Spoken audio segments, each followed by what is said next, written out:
on and into the Into the next good life life with with Drew Drew and and me, Andrew me. Andrew Thomas. Thomas, that's me.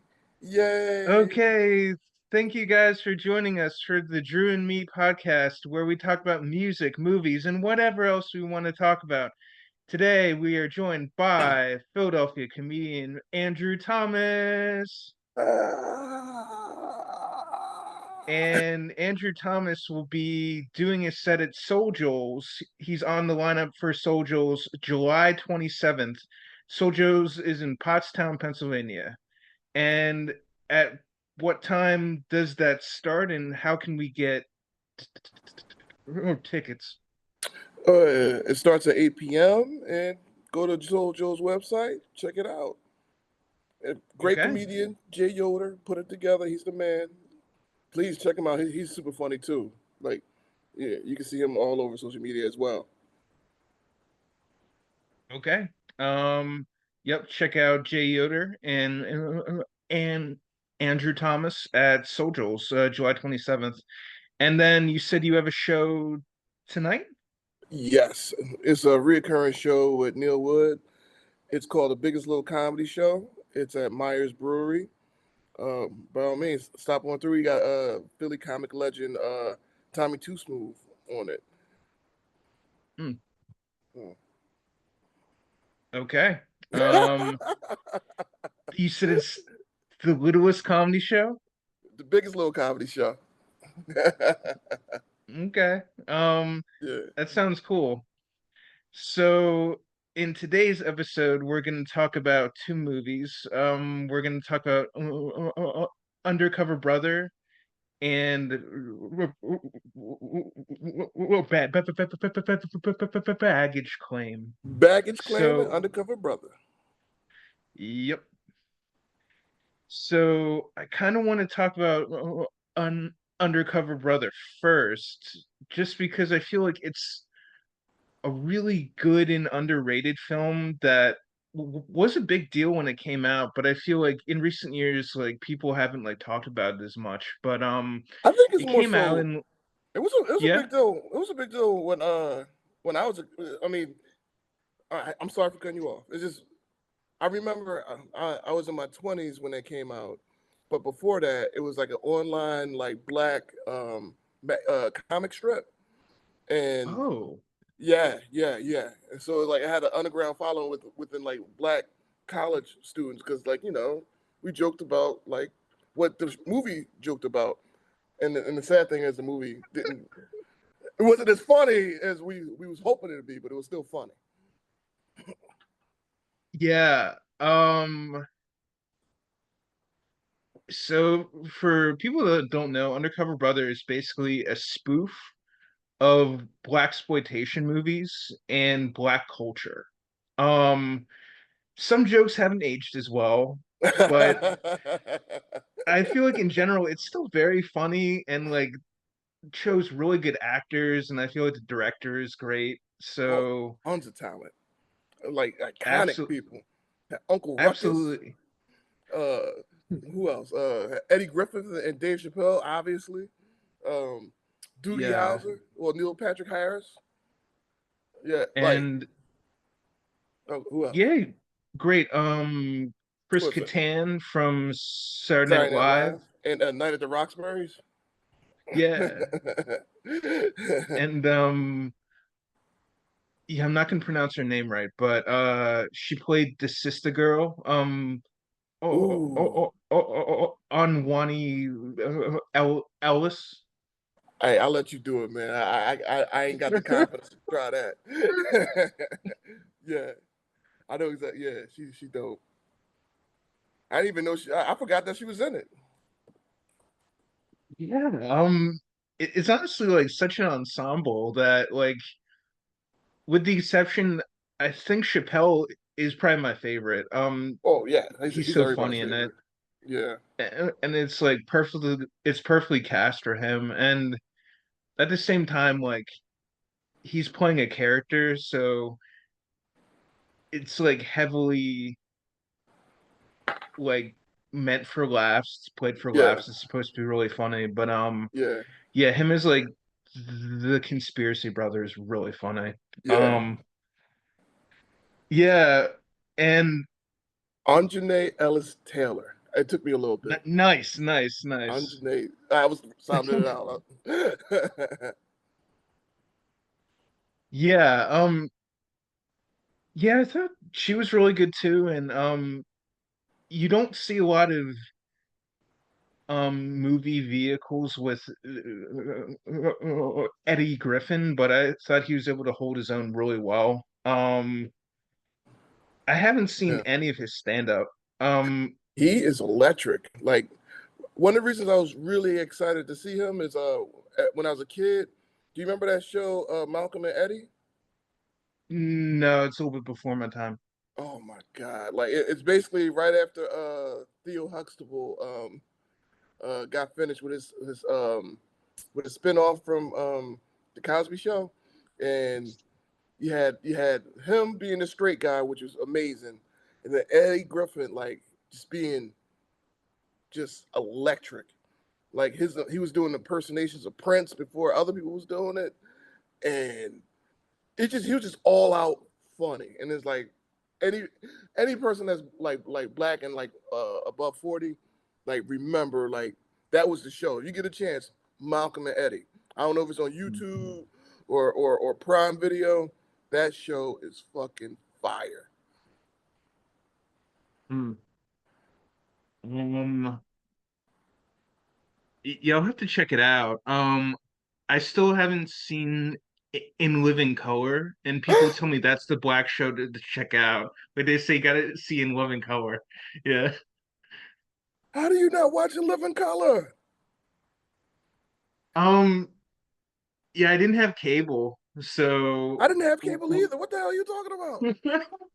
All right, all right. Let me put it to you like this: In Living Color is the if if for anything outside of it starting the dynasty of the Waynes, fucking like Jim Carrey.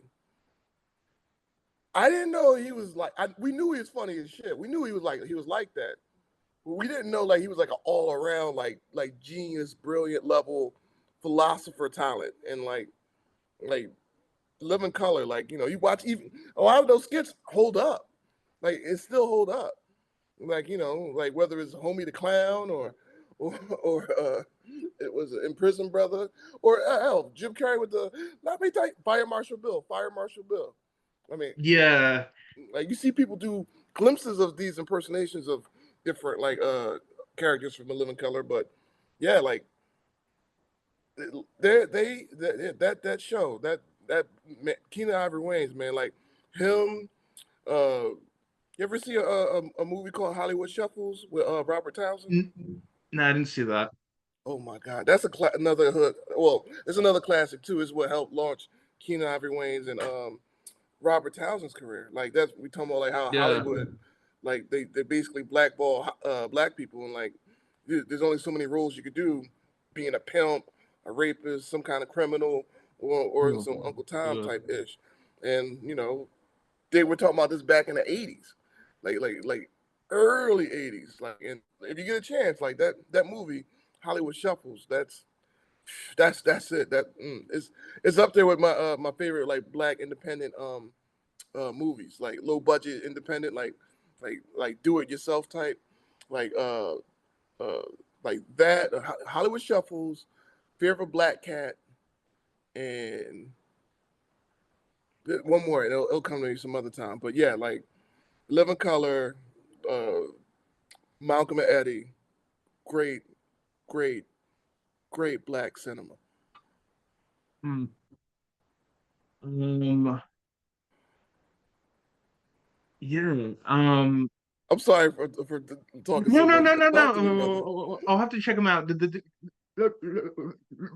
great thing about doing this podcast is to get more ideas and like more things that I haven't seen or like that people haven't seen or something like that.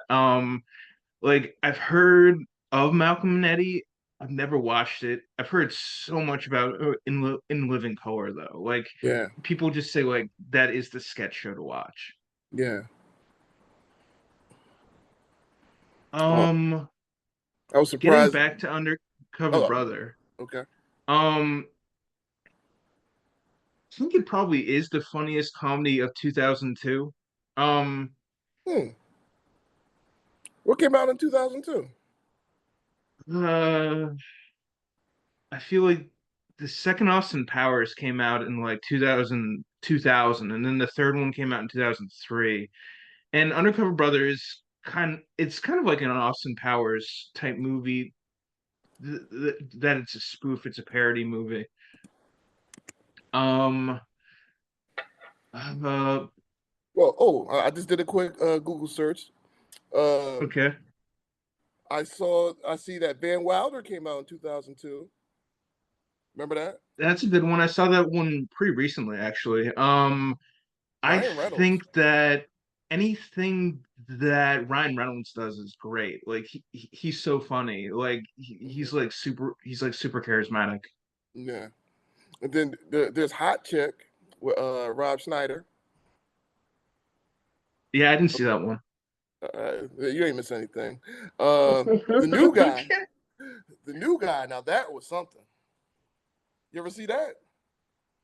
I saw a little bit of it. That was kind of a weird one. I think it was R-rated, and I was like 12 when it came out, so I Oh, wasn't really oh, watching R-rated movies at that point.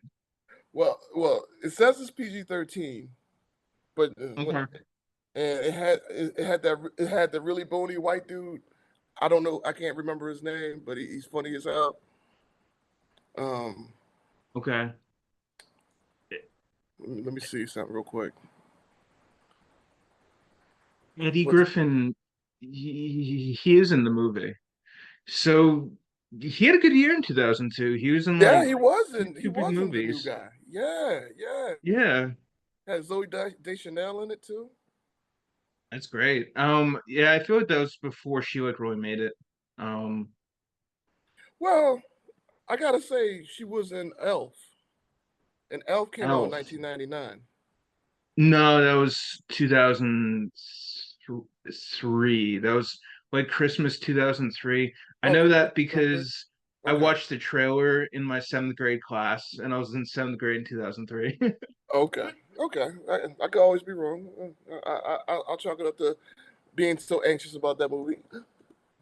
And No, yeah, the thing about Elf is like I feel like it's kind of like a timeless type comedy, so I feel it like was a classic. yeah, it can come out like really whenever. Yeah, like It's a something classic. about that kind of screams early 2000s too. I mean, absolutely. But when it came out, I went to the movies to see it with a friend of mine in college, and I was like, "Oh shit, this is a classic." I mean, and I don't even celebrate Christmas, and I was like, "Oh wow, this is good." Well, like this is really really good. Um, um, did you see that new one that came out? Candy Cane Lane. It I came out haven't. this year. I haven't. Um, apparently it's a really good Christmas movie with like from like a black perspective, like in an African American family. Okay. Why you say African American family? You have to say a black perspective. Oh no no no no no no no. Um, just I feel like that there haven't been like a ton of Christmas movies with an African American family before. Okay. So it's in Eddie Murphy movie. Okay. Oh yeah, I saw the previews for it, but I haven't watched it. It's a nice, it's a great premise. Like it's basically the HOA from hell.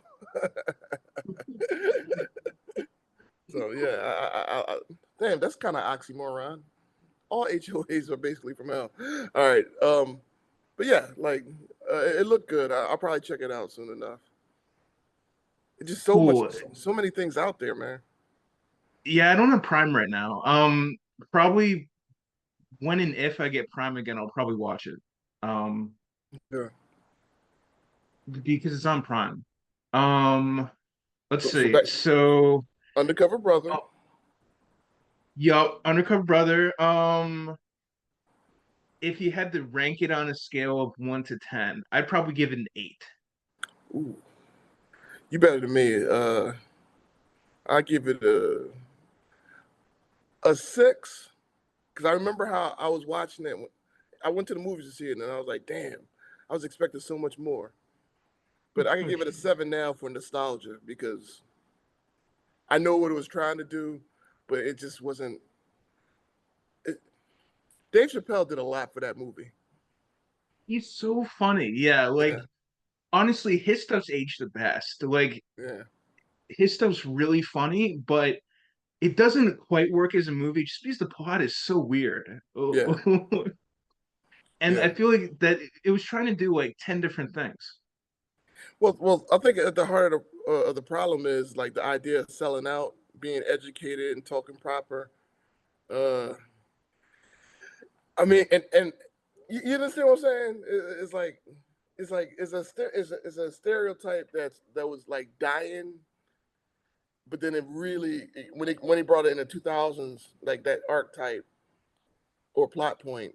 Uh, like that's one of the things you like. That's like a '70s type shit, like '70s or Mm. '80s, like. But that concept in the 2000s, and that's what like, I saw people like actually leave the theater like like Wow. like that. Yeah, I mean, I'm going Wow. from my memory, like Yeah, like I definitely agree that a lot of it, like there is stuff that hasn't aged well. Like it didn't like the Dennis Rodman stuff. It didn't like Family Matters.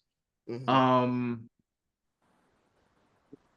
or kind of makes fun of it. Like they said that like Family Matters was like kind of just had kind of a weird reputation. But and then the Dennis Rodman like having the wedding. yeah, yeah, But the thing is, if I look back on those things, I think they're pretty cool. So yeah. Maybe it's because like our perspectives is different. Like I'm coming from it as like a like early 20s, late teenager versus you're basically a kid. yeah, I was like 11 when it came Yeah. out. So yeah, I didn't get like the black exploitation stuff, like why he's doing like kung fu and stuff like that. And well, that's the thing. Like I get that. Like as a kid, like that was our thing. Mm. So yeah. Yeah, it was years later that I saw Jim Kelly in and Enter the Dragon, and that's Yeah. such a good movie. It's Yeah, it so is. good. Yeah, it It's is. great. And Jim Kelly was apparently in Undercover Brother, but they took his scene out for some reason. Yeah. Oh, I Yeah, they didn't had know him in the that. movie, but they took it out. I didn't know that. Oh wow. Oh wow. Yeah, like I guess it just didn't kind of work for the plot schedule, or they had to cut it for time. Yeah, I knew they cut a few scenes. Um, Okay. Yeah, yeah, like Chris Kattan, like that's the thing. It's like he's a weird like person in general. Like his humor is weird, yes. and so him as an evil villain, like it's like really like emo evil. And how can I say it? Like I didn't know how to put, but like when back when I was watching him be the bad guy, I'm like, what does he remind me of? And then as I got older, it's like a Bollywood villain, like you know how the villains are in Bollywood with their own evil, like dance whatnot. Mm. And it's like I was seeing it, and then like he was trying to how can I say Yeah, like Bollywood kind of over the top, yeah, like they kind of chew the scenery. yeah, They're kind of big. yeah. And the thing was like I get it, but yeah, like I'm trying to like now I'm like I didn't watch it again because I was watching baggage. It took a lot for me to watch Baggage Claim. Like I've never watched it, and like I had to watch it. I had to try to watch it like 3 or 4 times. like the premise of the movie goes against my being type shit. But like I get it. That's part of the reason. Like I love Undercover Brother. I'm like, oh, cool, that's easy. I can talk about that with no problem.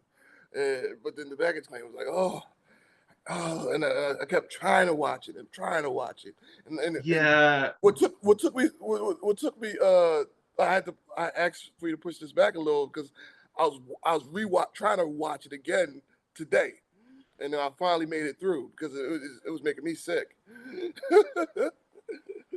yeah. For baggage claim, like the trailer makes it seem like such a like I thought there would be more airport stuff and like more plane stuff. But that's really just kind of the premise, and it's kind of just kind of a vehicle for the main character, Paul Patton, to get in like relationshipy stuff. Like it seems like it would have been a better like pilot for like a TV show or something about like someone Yeah, who is a flight attendant and then like they know people at the airport and stuff like that. Like it seems like a TV show to me. And I as a think movie, it was just I think would be amazing as a TV show, especially nowadays. Oh yeah, yeah, I think it would be a phenomenal TV show. there aren't enough things out about the TSA or about airport security or about flight attendant. It would be a good modern show, and I feel like if they had the right leads, I feel like it could be really funny. Right, agreed. Um, as a movie, like it kind of felt like a TV movie to me. Like, Yeah, I mean, like I'm like that came out when I was in my 30s, so that's part of the reason I ain't see it. And then the subject matter is like marriage, and like a black woman getting married. Like I know, I don't think it. Hold up, did it do well in the box office? no, I think it It was a might bomb have. actually. Like, I'm not I, sure if it made its budget back. it might have. We have to probably have to Google that. But this is one of the things. It's like I know during like some what is it? Some movies or some projects that they give to black actors, like Tate Diggs ain't asking for a lot of money. Boris Cooljoy ain't asking for a lot of money. Paula Patton, she like, at this point she was like Ms.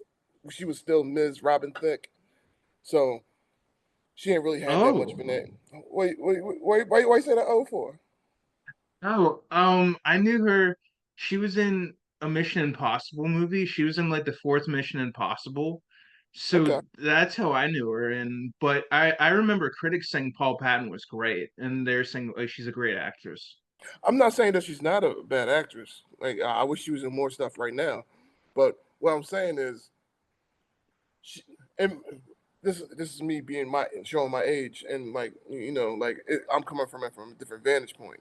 Like when she was like getting like getting building her momentum, like I was like, oh, Robin Thicke's wife, Robin Thicke's wife, Robin Thicke's wife, and then she does the movie with Denzel, and the next thing you know, she's on the map. And I'm trying to remember. I think it was Deja Vu. I'm not 100% sure, but whatever movie she did with Denzel, she was a romantic lead, and then that made like took her to another level. And then she's doing all kinds of projects. But back to baggage claim. I know it's from what I saw or what I googled. It's based off a book, and you could Ooh. tell it's a something geared towards women, obviously. Um, I was halfway tempted to ask some of my female friends if they seen the movie, and but then like I asked one and she's like, nah, she hadn't, but like she always thought about it. So Yeah. this day and age, that concept of like the marriage and whatnot, it don't bode well with like single guys that's middle aged. You know what I mean? And then like I'm seeing the Jill Scott, which I love Jill Scott. You're Philadelphia love, like you're okay. Let me stop. But Jill Scott, you're the goddess. Um, Seeing her character seem more realistic, or the today's woman. like with the way she's like juggling men, and then she says she want a commitment, but not necessarily taking the steps towards commitment. And then what was it, the Amistad boy, Dijon Hunso? I know I'm butchering his name. Yeah. Like Uh Digimon, it's like I think it's Hunsu Hunso. or Hounsu I'm Hunsu. I know I'm butchering it. The boy that used to be married to Kimora Lee that got out of it because she was too much, which is ironically enough, he gives Paul Patton this diamond bracelet, and then she gives the beautiful monologue about giving it back, and I don't want to settle for this. I don't want to settle for that. I want the and like she throws it back to him, and Jill Scott like, "What are you fucking crazy?" And then I don't know too many. I don't know too many women that's willing to do that sentiment in this day and age. You think what I'm saying? Kind of like wrestling between like trying to get married. Yeah, like there was a time like there were movies of women that are like, I gotta get married, I gotta get Right, married, and then there right, was like, I gotta have a baby, I gotta have a baby. right, right. Like, I don't need no man. I don't need no man. Yeah. No, no, I'm serious. Like you seen that, right? uh, it seems like they just want it because it's like part of life. Like I feel like it's kind of like a goal, Oh, so absolutely. they kind of want it to be achieved. But you saw that in the movies, like be a strong, independent woman.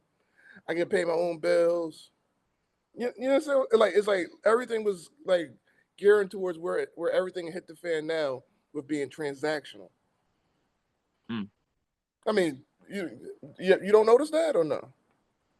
Um, No, never mind. I'm sorry. no. That Thinking about it a little bit. baggage claim though, Uh, like I that guess it story. depends on your background. It depends on your situation. But the overarching point with baggage claim that irked me is the fact her childhood friend, the guy that proposed to her back in what, fourth or fifth grade, they went to prom together, and she never looked at this man, this handsome, gorgeous, dark-skinned Luke of a man, like a romantic interest until she realized she's about to hit the wall and like, oh man, I need to get married, and then like she would. I'm seeing all the dudes that she chose over him, and I'm like, this is the problem. This is what made me like I can't watch this. Because like I see the dude and they show it in the movie, him constantly taking her and picking her up places and giving her like holding on to stuff, doing all kinds of things for her, has the money, has the stability, and then she's just like, let me go for this guy that's cheating on his wife. Let me go for this guy. And it's like, yo, like, Yeah, and like you the know, cheating on his wife, like it was just that guy was like, he seems so perfect, but then he's cheating on his wife. He's not perfect. So, right. But that's what I'm saying. It's like, and I know I sound like a red pill guy right now, but I'm not trying to. It's just one of the things like that. Do you know what red pill, blue pill, all that nonsense? um, yeah, I know the Matrix, and it, would it be from the Matrix? Well, yeah, Like basically, but basically, like it talks about it's like